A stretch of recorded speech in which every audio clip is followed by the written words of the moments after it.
Hello, Fighting Irish back. We just finished I believe it was turn 9, July of 1940.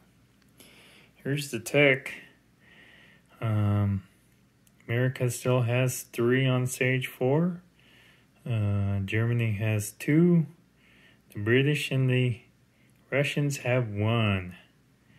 Down there, that's how it looks. Didn't go too well for the Americans, but they lead the way. Over here is the tech chart. USA is catching up to Germany. They have many fronts going on, so they're in tight squeeze everywhere. The Americans did get a good 12 roll. The Russians are slowly moving up. They're at 33 plus the 2 plus a bonus. So they're moving their way up. Britain's having a rough time. The Italians look a lot better, but not really. Well, let's start with the Italian. They have a naval fleet going on in the Mediterranean. They have subs and a a torpedo boat destroyer. But they have a lot of subs. The British came in, wiped out a Italian fleet in this one. Then they came over and wiped out a fleet in this one. They had to split their navy on each card. In each one, the Italians did not hit a single ship. That's the highlight of the Allies' turn here. The French moved up into Eastern Egypt. The Italians over here did spread out all over Africa. Here's 2 of their ships to take the Gold Coast and Cameroon. That knocks the French off of income, and they lost their... they still have a capital, but they still lost money.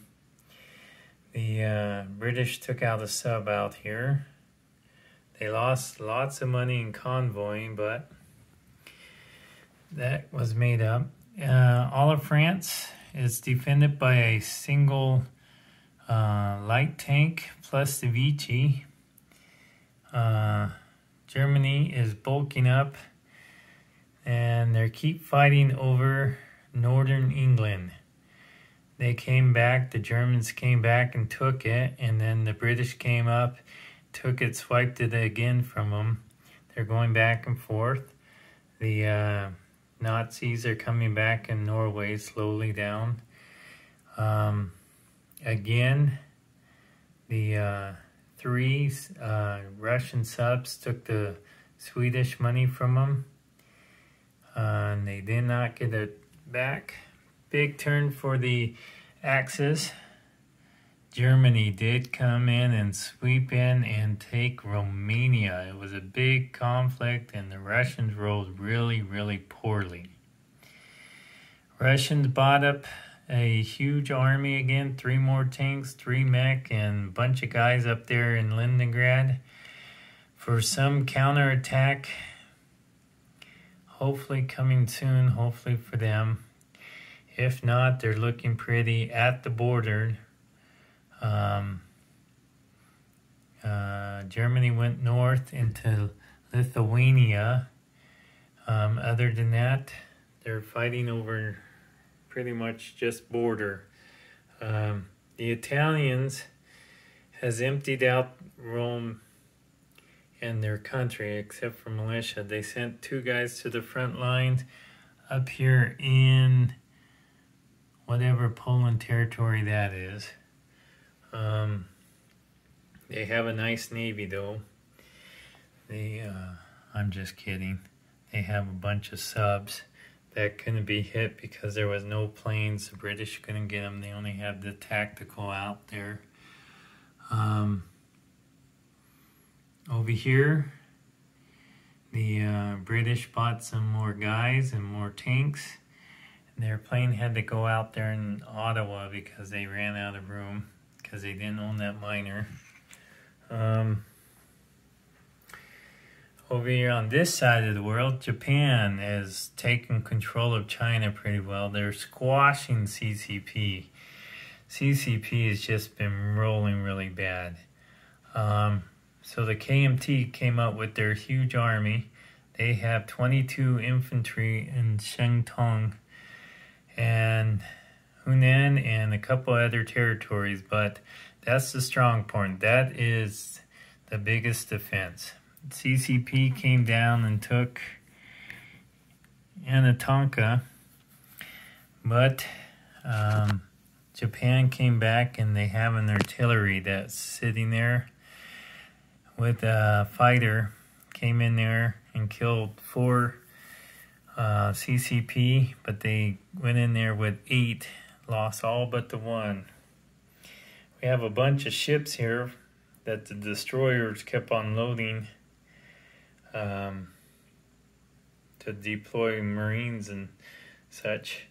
That Italian sub's the only thing in the water besides the destroyer to pick up the SNLF.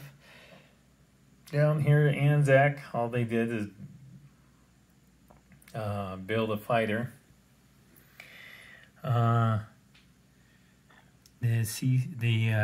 Far East Command has 5 Gorkins in Burma. Looks like 3 in Calcutta. That's their big Sarahawk is pretty strongly defended. We might have a battle on that, but it'd be kind of hard. Navy's there. Again,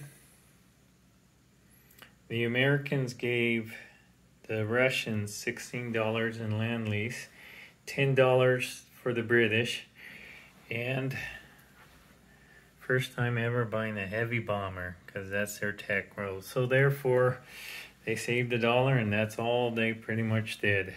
Other than that, that's the highlights of this turn, which is turn 9.